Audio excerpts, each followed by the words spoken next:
Banwa. Mayong aga syudad kag Dakbanwa sang Iloilo. Welcome sa atong palatuntunan. Gugma sa Dakbanwa. Subong adlaw sa Miyerkules pitsa 11 na kita sa bulan sang Disyembre tuig 2024. Wow, dugay-dugay 2025 na. Nagahingalo na ang tuig 2024. Duwa na lang kasimana or mga tatlo kasimana ang nabilin Enero 2025 na. Advance Merry Christmas and Happy New Year sa tanan. Gugma sa Dakbanwa. Sa kinandaan diri sa DYRI Ramen Iloilo kada Miyerkules ang aga upod sa inyo alaga ninyo ang Kurman DJ James Kai Deliomes. Abyan ninyo Jimlyn Deliomes. Gugma sa Dakbanwa. Pagatalakay sa labing talalupang doon nga mga balita ka mga informasyon. And karon dugay-dugay may kaupod naman naton ang isa ka mangin City Councilor sang future City Councilor naton sa syudad sang Iloilo. So muning mapag-on kag kinanglan gisang City Council. Naging former legislative staff ini sang Kongreso. Duwagid Kongreso kag Senado gid. So may experience gid sa pag-obra sa mga layi, mga ordinansa kag bagay gid nga mangin City Councilor sang syudad sa Iloilo. Later parts ang ato sila nga pagpangalagad may kaupod nato karon Pastor Big Bro Stanley Flores. Gugma sa Dakbanwa. Kantayan nyo na karon dugay-dugay sa ato sila nga pagpangalagad dire kitanay sa pila ka mga talalpang doon nga mga balita ka mga informasyon. Atensyon sa mga land owners diri sa syudad sang Iloilo, may good news. Nga gin-announce si Dapuga King aka Pangutang King ipangakak. Gugma sa Dakbanwa. I-extend ko no ang 40% nga discount sang inyo balayran sa RPT o kon Real Property Tax until 2026. Gugma sa Dakbanwa. Palakpak! Kampiyon pamatihan nga tinaga ang may discount no? O kung may ayo ang pagbayad sa aton nga mga tax ilabi na gid sang Real Property Tax na diri sa syudad sang Iloilo. Gugma sa Dakbanwa. Pogi points naman ini para kay Dapuga King. Nga daw adto balang nagaulikid gid siya sa mga pumuluyo sa syudad sa Iloilo. Pero kung padalman gid naton ini mga biyan, why gani ka malingking sang pagtimbuok sa RPT ginabuhin nga discount? Gugma sa Dakbanwa. Hindi botsilingon nga ginpaayo kamo by 40%. Manubo ng balayran nyo sa RPT. Gugma sa Dakbanwa. Remember mga biyan, 300% ang kabugusan. Yagin taas ang aton nga real property tax diri sa syudad sa Iloilo. Buod silingon, nga kung buhinan ni nasang 40%, ang bayaran ninyo sa City Hall nga inyong RPT is 260% man sa gyapon. Gugma sa Dakbanwa. Kapalang lapaw man gyapon ang ginabayaran aton, ginabayaran sa mga negosyante. Hindi na nila bawion, ipatong na nila gyapon sa ilang mga negosyo kon mga serbisyo.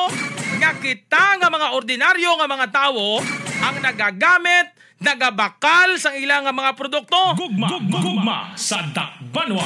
In short, apektado kita gyapon tanan-tanan. Mahal ang bugas, kalamay, asin, bombay, ahos, tanan-tanan nga mga basic commodities nga ginabakal ka ginagamit naton sa pang-adlaw-adlaw nga tanan.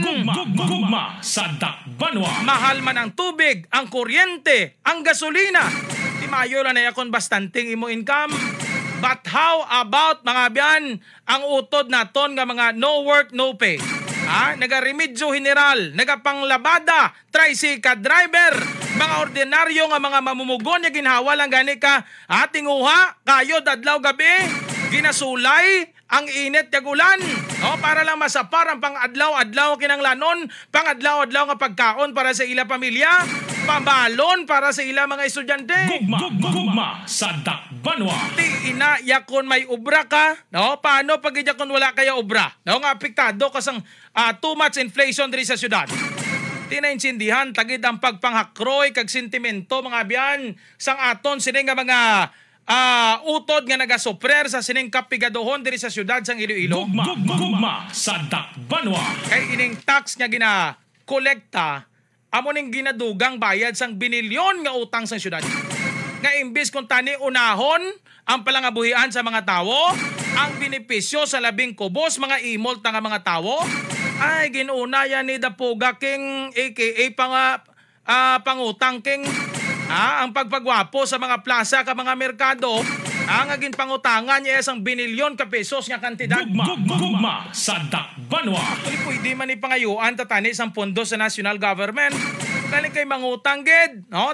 Tamaran to ya guro magsagad ka lohod si Dapuga King sa mga opisina sa gobyerno, no? Kag mga ngayo isang proyekto para diri sa syudad sa Iloilo. Mambal pa naguro ya si Dapuga King sos man ya kagusip. Sagad pa kuya pinangabudlay. Ari nga malon lang tamasulhay pa. Gugma sa Dakbanwa. Pagsagad ko ako niya paluilo ito sa mga opisina sa gobyerno nga elitista ka rich kid ko ako niya. Gugma sa Dakbanwa. Pero tuod man, no? Kung gamay lang tani ang utang sang syudad, no? Gamay lang ang balayran ta. Ang iban nga mga pondo, mga abiyan gamiton sa pagpa-implementar sa mga project, no? Nga direkta balaya makabenepisyo sa tawo o idugang pondo da sa mga hospital ta. Ibayad sa mga hospital bills ta in times of emergency.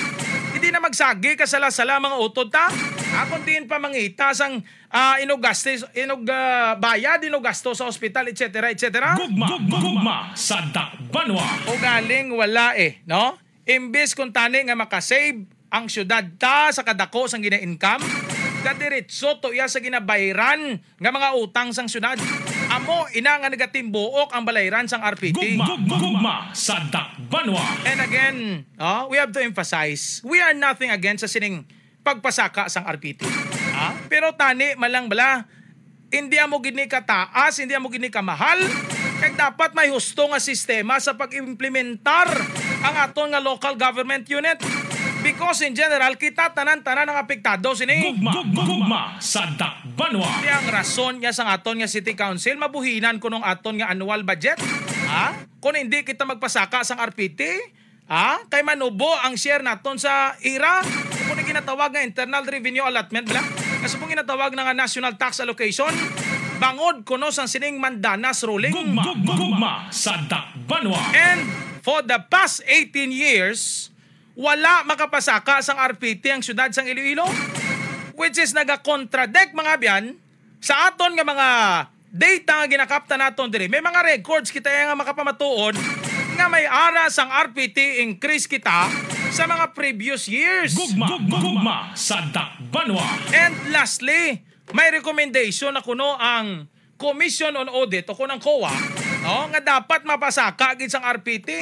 So amo inang agin pasakaan by 300% ang aton nga real property tax diri sa syudad sang Iloilo. Gugma sa Dakbanwa. Di husto bala inang rason? Anong matugda karon sa bisita ta si future city councilor? Dugay-dugay may kaupod naton, no? Si Pastor Big Bro Flores. Angot sini mga biyan, bantayan nyo ina karon dugay-dugay. Gugma sa Dakbanwa. Ang pag-extend by 40%, no, sang sining reduction sang RPT, hindi niya solusyon. Ang dapat niya obrahon i-amend ini sa aton nga City Council ang aton sining nga tax ordinance, no, nga himuon bala nga makatarungan kag affordable ang aton nga mga tax increase. Gugma sa Dakbanwa. Nga hindi man niya dihado ang aton nga syudad sang Iloilo. Amo na yang handom sang DP Force GMC upod kay Vice Mayor Tobila Blab Baronda, no, nga panubuan ang aton nga mga taxes nga ginabayran kay kun nubo ang tax ta, manubo man ang presyo sang mga serbisyo kag mga balaklon, plus maganyat pagid naton ang mga negosyante nga mag-invest diri sa aton sa syudad sang Iloilo. Kag pagbukas ang ilang mga negosyo, may trabaho ang mga Ilonggo. Gugma sa Dakbanwa. Kaya mo na yatani, no? Lantawan nyo bala subong, ang dalag ko nga mga negosyante kag mga negosyo, gamat-amat ya sa ilo sa mga kabanwahanan. Kay magluwas nga mga business friendly ang mga local government sa mga banwa, barato pa yung tax nga ila ginabayran. Gugma sa Dakbanwa. Amo na hindi ka mo matingala sa ulihi mga biyan. Nga sang una, ang mga taga-banwa, taga-probinsya, nagapasimpalad pa sa syudad magtrabaho. Pero base maabot ang tiyempo nga mga taga-syudad, base amo naman mapamulya sa mga banwa, kag dito naman sila magtrabaho. Gugma sa Dakbanwa. Hindi ta na gusto nga matabo. nga nagapalay-palay na gani ekonomiya sa syudad ta Subong. Bangod sa sining mayor nga ugat nga problema sa atong syudad nga among pagtimbuok by 300% sa aton nga real property tax. Gugma sa Dakbanwa. Ang inflation rate naton hindi magwantahan. Ang tax naton hindi man magwantahan. Ay nano na lang ning syudad ta Pastor man. Gugma sa Dakbanwa. Pero may tsansa pa ni, no? May tsansa pa ni sa mga kauturan naton. Isli nyo da bala sa may tingog, may panindugan ng aton mga miyembro sa City Council. Kag mismong leader sa City Council. Gugma sa Dakbanwa. Na makita man naton sa mga ilang opisyo daya. Ay sunod-sunod lang sa kung anong imando sa ilang hari kag mahal nga prinsesa. Gugma sa Dakbanwa. Amo na nga dapat mga biyan bag-ohon tagid ang aton nga City Council. Dapat hindi mangin rubber stamp. That's why mga biyan nga ginaduso tagid ni sa inyo ang BDP Force GMZ ang ginapangunahan ni Vice Mayor Toby Lablab Baronda, Divesa, Doc Von, Piscina Tupas, Attorney Kisha, si Flores Big Bro, nga upod naton subong sa live studio ta, si Onyate Peter, si Ramos GM, si Kapulot Jun, Espinosa Attorney Boots Espinosa Moore, Hirotse Attorney Boots, Mabilog Shin Marie, kag si Mr. Zulweta, Bryant Zulweta mga biyan. Gugma sa Dakbanwa. Amo ning maka bulig sa aton para sa pag dihon sa pila ka mga importante nga mga ordinansa. Ka makabulig sa aton sa mga sentimento sa mga pumuluyot ang ginabakho subong sa mga ordinaryo nga mga pumuluyot ta. Gugma sa Dakbanwa. And this time mga biyan upod naton subong si future City Council